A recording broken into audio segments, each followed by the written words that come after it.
जुए के बारे में हमारी पूरी सीरीज़ हमने यूट्यूब चैनल पर डाली और उसका नाम था ये भी जुआ है। और उसमें बहुत थोड़ी कैटेगरीज़ के बारे में हमने बात की और अ, देखने वालों ने देखा, सीखने वालों ने उससे सीखा। लेकिन जिन कैटेगरीज़ पर हमने बात की वो बहुत थोड़ी थी, वो ना होने के बराबर थी। वरना जुए की कैटेगरीज़ इतनी ज़्यादा हैं कि आप गिनते-गिनते थक जाएँ। लोगों ने मुख्तलिफ़ तरीके से जुए की सूरतें ईजाद की हुई हैं और उसको एक कारोबार का नाम दिया हुआ है। वो आपस में बातें करते हैं तो वो ऐसा साबित करने की कोशिश करते हैं या खुद को धोखा देने की कोशिश करते हैं कि हम जुआ थोड़ी खेल रहे हैं, हम तो कारोबार कर रहे हैं। और वो कारोबार सरासर जुआ होता है, जिसका या तो ये अंदाज़ा लगाना ही नहीं चाहते या इन बेचारों को अंदाज़ा ही नहीं है कि ये जुआ है, ये कोई कारोबार नहीं है। या ये जानकर भी अनजान बनने की कोशिश कर रहे हैं कि नहीं हम जुआ थोड़ी खेल रहे हैं, हम तो कारोबार कर रहे हैं। मैं कहीं बैठा हुआ था तो हमारे एक दोस्त थे, उन्होंने इस बारे में जब बातचीत की तो एक जुए की सूरत ये बयान की कि होता यह है कि सुनार जो सोना वगैरह बेचता है और कोई व्यापारी होता है जो ख़रीदार होता है, ये भी सोने के काम से मुताल्लिक़ होता है। अब ये दोनों आपस में राब्ता करते हैं और तरीक़ाकार क्या होता है कि ये पूछते हैं भाई आज सोने के रेट क्या चल रहे हैं। तो सामने से वो कहता है भाई मिसाल है ये रेट चल रहे हैं, मिसाल है 3 लाख रुपए चल रहे हैं। तो वो फ़ोन पर उसको कहता है कि भाई एक काम करो 10 तोला सोना जो है मेरा अलग कर दो। तो वो कहता है ठीक है अलग कर दिया तुम्हारा 10 तोला सोना। तो ये 10 तोला सोना 3 लाख रुपए के हिसाब से अगर बात करें तो ये हो गया 30 लाख रुपए का, यानी 30 लाख रुपए का वो सोना उससे खरीद लेता है सिर्फ फ़ोन कॉल पे। तो मैंने उनसे सवाल किया कि ये फ़ोन कॉल पे सोना खरीद रहा है तो ये पैसे कब देगा? तो इसने तो सोना अलग कर दिया, तो ये क्या सूरत होती है? तो वो कहता आप पूरी बात सुने। जब उन्होंने जो हमारे दोस्त थे उन्होंने पूरी बात कही तो उन्होंने कहा पूरी बात ये है कि ना इसके पास पैसे होते हैं और ना ही उसके पास सोना होता है। तो वो क्या होता है बाज़ार में जो रेट चल रहे हैं उस रेट के हिसाब से वो बात करता है कि भाई सोना ये भाव चल रहा है, ये कहता है मेरा 10 तोला सोना आप अलग कर दो।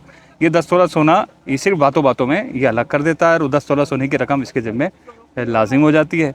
अब होता ये है कि जैसे ही दूसरे दिन जब मार्केट ऊपर या नीचे होती है तो इन दोनों में से कोई एक उस ऊंच नीच का देने का पाबंद होता है। मिसाल है सोना 3 लाख रुपए तोला से अगर मिसाल है 3,20,000 रुपये तोला हो गया तो अब हर तोला पर 20,000 रुपये के हिसाब से ये शख्स जिसके पास सोना था, जिसने 10 तोला सोना अलग किया था, ये देने का पाबंद होता है।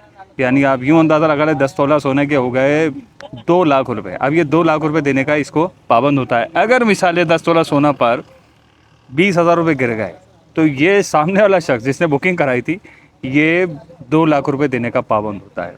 अब ये दोनों ये बात समझने के लिए तैयार नहीं है कि ये जुआ है, कि ना उसके पास सोना और ना ही इसके पास रकम। असल में ये जो रेट की फ्लेक्सेशन है, ऊपर नीचे होना है, इस पर एक अंदाज़ा लगाते हैं और दाव खेलते हैं कि अगर सोना ऊपर चला गया तो ये है कि खामखा के 20,000 रुपये पर तोला पर मिल जाएंगे, यानी 2 लाख रुपये मिल जाएंगे।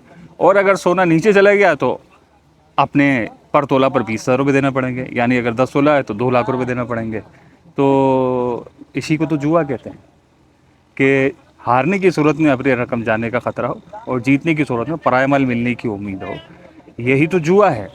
तो ये जुआ और जैसे ना जाने कितने जुए हैं कि अगर आप मार्केट में निकले तो इतने जुए खेल रहे हैं ये लोग कि इसका हिसाब लगाना बहुत मुश्किल है। और जुए की आदत में ऐसे मुब्तला हो चुके हैं कि कारोबार बेड़ा गर्क हुए हैं मार्केट्स के। कहने वाले कहते हैं मार्केट्स में सन्नाटे हैं, लोग नहीं ख़रीदारी कर रहे, लेकिन इनके अखराजात जो हैं दुकानों के जो पर्सनल अखराजात होते हैं, ग्राहक आए या ना आए, दुकान के जो अखराजात हैं, दुकान अपने अखराजात तो मांगती है, वो अखराजात वो इन पैसों से पूरे कर रहे होते हैं और दीगर अपने अखराजात अय्याशिया वगैरह इससे कर रहे होते। तो अल्लाह पाक हमें समझ की तौफीक नसीब फरमाए। अगर शैतान के धोखे में हैं तो उससे बचने की तौफीक नसीब फरमाए, और अगर हम खुद ही अपने आप को धोखा दे रहे हैं तो अल्लाह पाक हमें अक्ल सलीम अता फरमाए। मिलते हैं अगली वीडियो में इंशाल्लाह।